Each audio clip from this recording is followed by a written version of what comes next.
Economists have been exploring people's behavior for hundreds of years.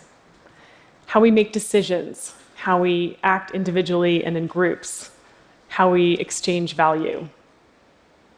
They've studied the institutions that facilitate our trade, like legal systems, corporations, marketplaces.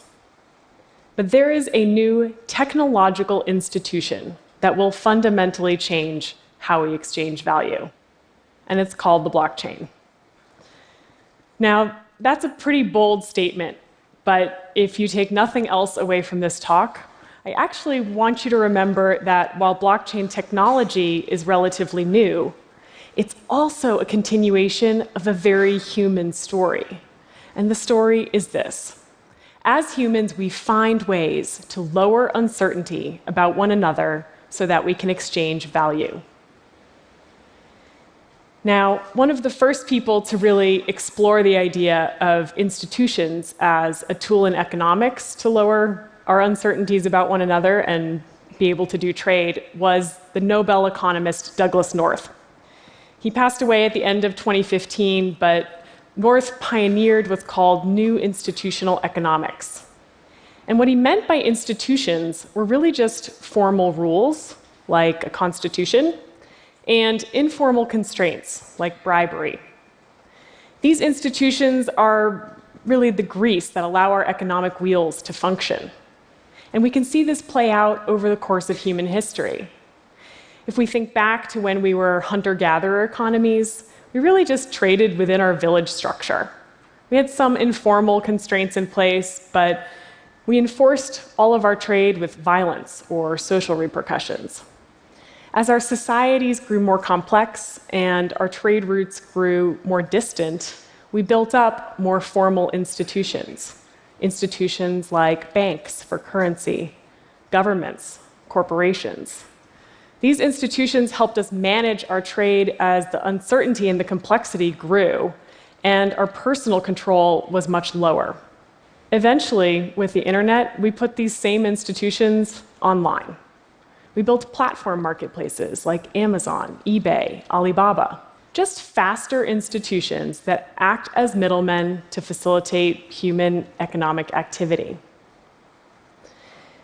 As Douglass North saw it, institutions are a tool to lower uncertainty so that we can connect and exchange all kinds of value in society.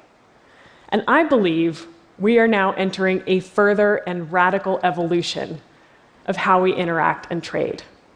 Because for the first time, we can lower uncertainty not just with political and economic institutions, like our banks, our corporations, our governments, but we can do it with technology alone. So what is the blockchain? Blockchain technology is a decentralized database that stores a registry of assets and transactions across a peer-to-peer network. It's basically a public registry of who owns what and who transacts what. The transactions are secured through cryptography, and over time, that transaction history gets locked in blocks of data that are then cryptographically linked together and secured. This creates an immutable, unforgeable record of all of the transactions across this network. This record is replicated on every computer that uses the network. It's not an app. It's not a company. I think it's closest in description to something like Wikipedia. We can see everything on Wikipedia. It's a composite view that's constantly changing and being updated. We can also track those changes over time on Wikipedia, and we can create our own wikis, because at their core, they're just a data infrastructure. On Wikipedia, it's an open platform that stores words and images and the changes to that data over time. On the blockchain, you can think of it as an open infrastructure that stores many kinds of assets. It stores the history of custodianship, ownership, and location for assets like the digital currency Bitcoin, other digital assets like a title of ownership of IP. It could be a certificate, a contract, real-world objects, even personal identifiable information.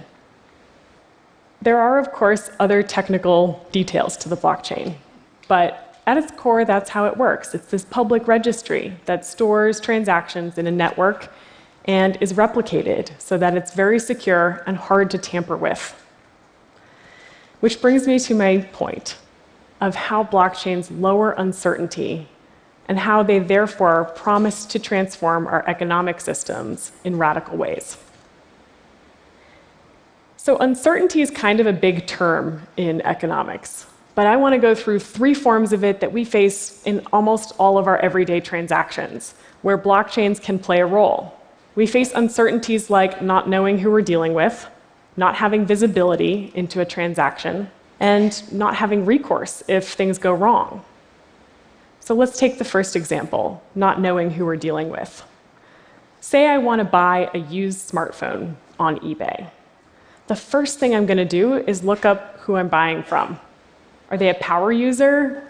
Do they have great reviews and ratings? Or do they have no profile at all? Reviews, ratings, check marks, these are the attestations about our identities that we cobble together today and use to lower uncertainty about who we're dealing with.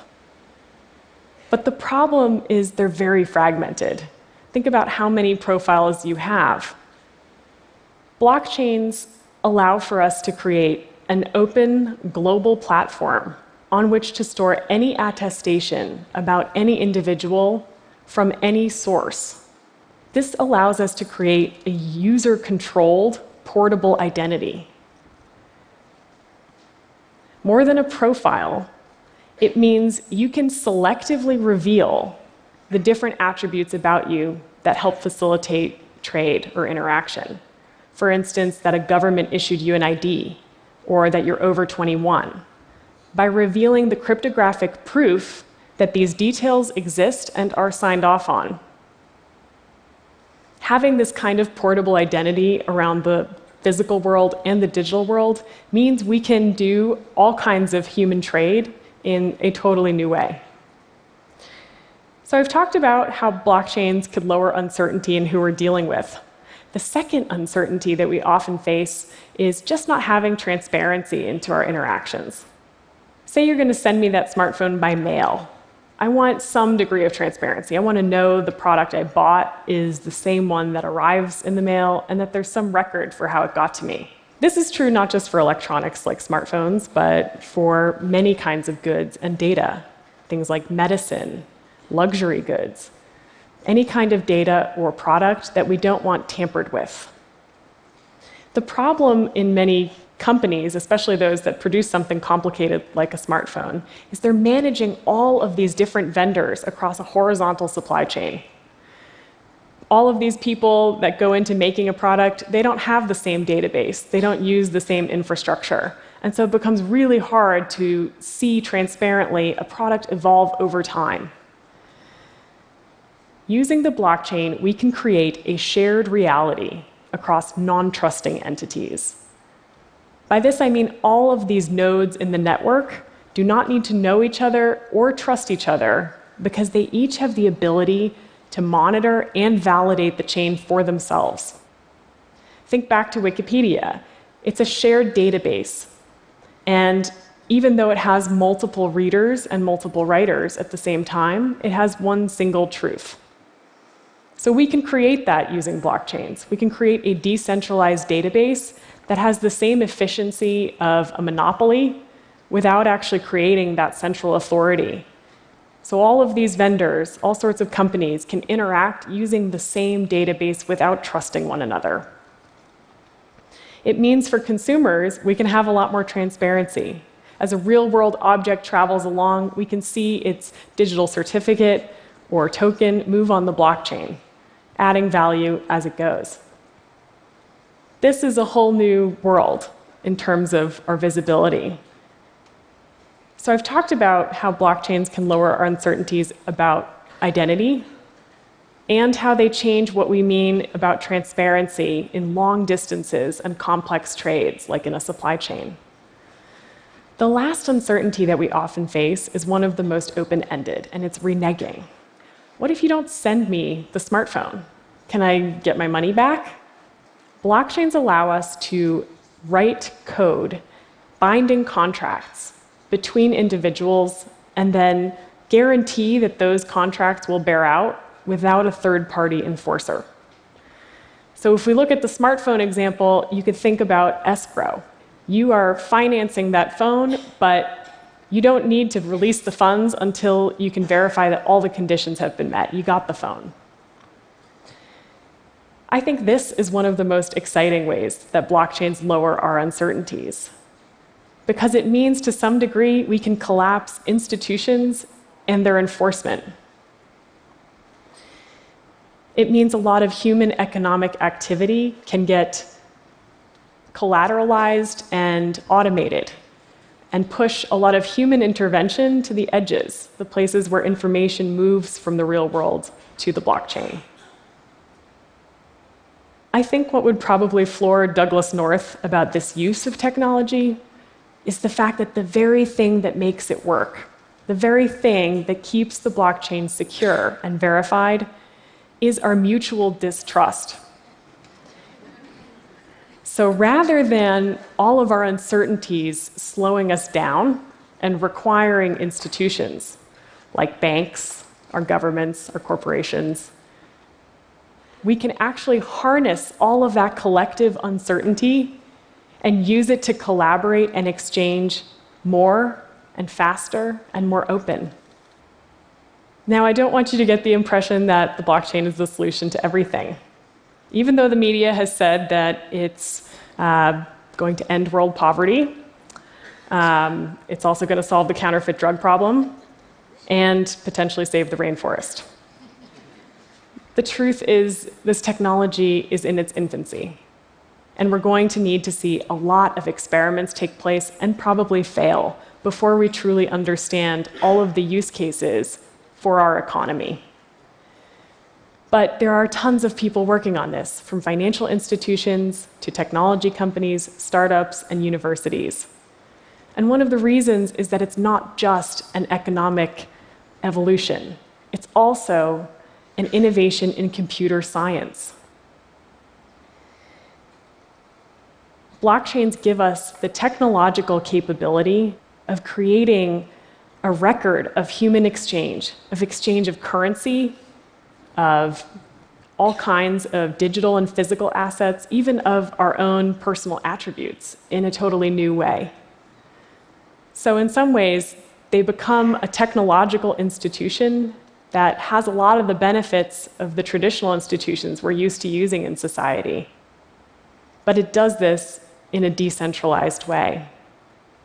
It does this by converting a lot of our uncertainties into certainties.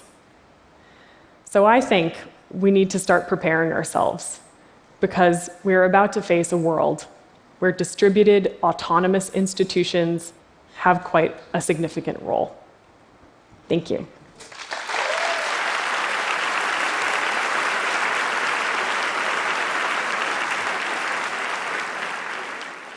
Thank you, Bettina.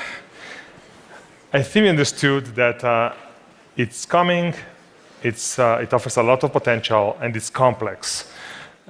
What is your estimate for the rate of adoption? I think that's a really good question. My lab is pretty much focused on going the enterprise and government route first, because in reality, blockchain is a complex technology. How many of you actually understand how the internet works? But you use it every day. So I think we're sort of facing the same John Sculley idea of technology should either be invisible or beautiful. And blockchain is kind of neither of those things right now.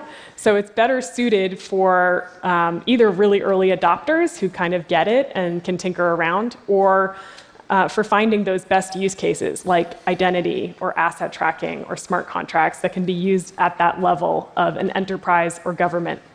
Thank you. Thanks for coming to TED. Thanks.